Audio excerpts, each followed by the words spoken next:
সুপ্রিয় দর্শক, আসসালামু আলাইকুম। দেখেন এখন ব্রাহ্মণবাড়িয়া বড় হরণ একটি হরতাল চলছে। দেন গাড়ি ঘোড়া রাস্তা একবার ফাঁকা। এইভাবে জনগণের জীবনকে চলতে পারে? দেখেন এইভাবে তো জীবন মানুষ চলতে পারে। চাষি তো চলে যেতেছে, চাষির লোক কথা কইলাম বলে যাই হোক, সমস্যা নাই। এই সমস্যাটা কি থেকে হইতেছে বুঝলাম না বিষয়টা। দেখেন এই মনে আজব ঘটনা কখনো দেখছেন? এই দেখেন একটা রিক্সা আসতেছে এবং সিএনজি রাস্তার পথ সবগুলা একবার মনে ওপেন বন্ধ হয়ে গেছে, একবার বন্ধ।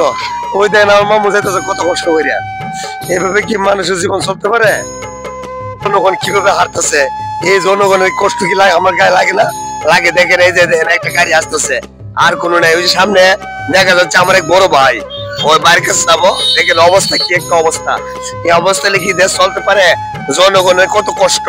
এটা কি সরকারের কাছে আমার একটা আবদার, এই যে আপনারা যেমন এটা মীমাংসা করেন আর হরতাল চালান। ভাই একটু আপনাকে জানতে চাই, এই রাস্তার এই অবস্থাটা কেন, হরতাল কিসের জন্য এটা জানতে চাই। কিছু জানি না। হ্যাঁ ভাই, এটা আপনাকে জানতে চাই বড় ভাই। আমি জানি না এই কিসের জন্য এই সিঞ্জুলারা করছে, এই জিনিসটা আমরা জানতে পারতেছেন না। এই সকাল ধরে দেখলাম লাঠি শুট নিয়ে এসে একবার দাঁড়াইছে দিয়ে ওই পাশ থেকে আইসা সিএনজি ড্রাইভার মারধর করতেছে। হ্যাঁ হ্যাঁ,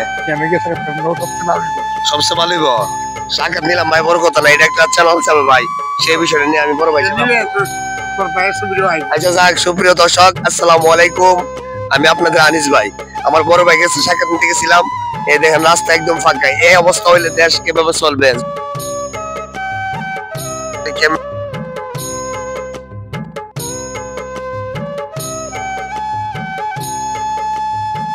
এইভাবে দেশ চলতে পারে না। এভাবে জনগণ এই রাস্তার এই অবরোধের কারণে আজকে জনগণ কত কষ্ট করতেছে।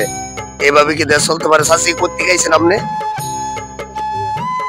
দেখেন চাষির কত কষ্ট। চাষিকে আইতে আপনার কষ্ট হয়েছে না?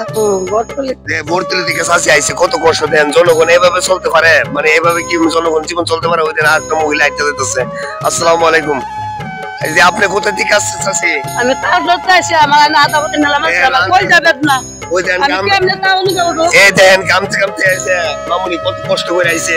এবারে কই যাবেন না, আমি ডাক্তার চাইলাম এলে বান মেরে গিয়া। এখন কি ব্রাহ্মণবাড়ি হাট চালাতে যাবে? আইন আমি পিতা করতাম। এই কিছুক্ষণ আগে দেখলাম টাক দিয়ে সেরা মানুষের উড়ে দিছে এই জনগণের সেবার জন্য। কারণ এইভাবে তো দেশ চলতে পারে না।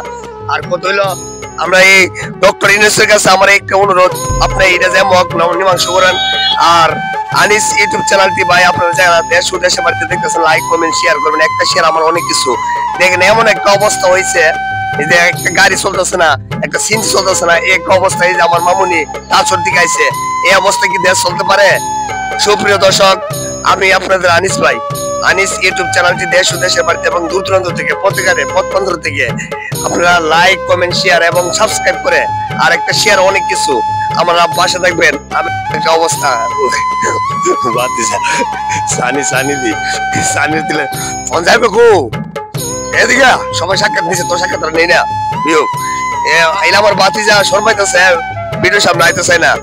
সুপ্রিয় দর্শক আসসালামু আলাইকুম। সানি এখন আপু তুমি কোথায় যাইবা?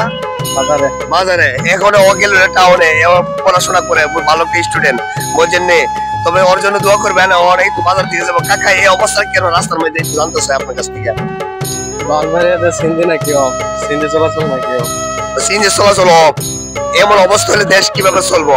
এই দেখেন প্রত্যেকটি রাস্তা ফাঁকা, কোনো জনগণ চলাবে না। মধ্যে মধ্যে উঠাইলে উঠো পর্যন্ত ধরেলা। কাকা আপনাকে বিরক্ত করলাম, আপনি কাজ জানেন ভালো। দেখেন কাকা এক অবস্থা হলে কিভাবে চলুন? এই যে রাস্তাঘাট ফাঁকা, এক অবস্থা। ওই যে শাহদারি ভাই কলা বেচবো, গাড়িতে যাইবো, এই শাহদারি ভাই সাক্ষাৎ নিলে ভাই দিকে আসেন। ভাই এই অবস্থা কি লেগে দেশটা ভাই তো জানতেছে ভাই। আরে ভাই এইভাবে কষ্ট হইলে জনগণের কষ্ট না ভাই? আচ্ছা আমার ভাই ব্যস্ত বেশি। আচ্ছা সুপ্রিয় দর্শক, দেখেন রাস্তা একদম ফাঁকা। এইভাবে যে জনগণ কষ্ট দেয় এত তো হইতো না। এইভাবে তো আমরা সরকার আনি নাই।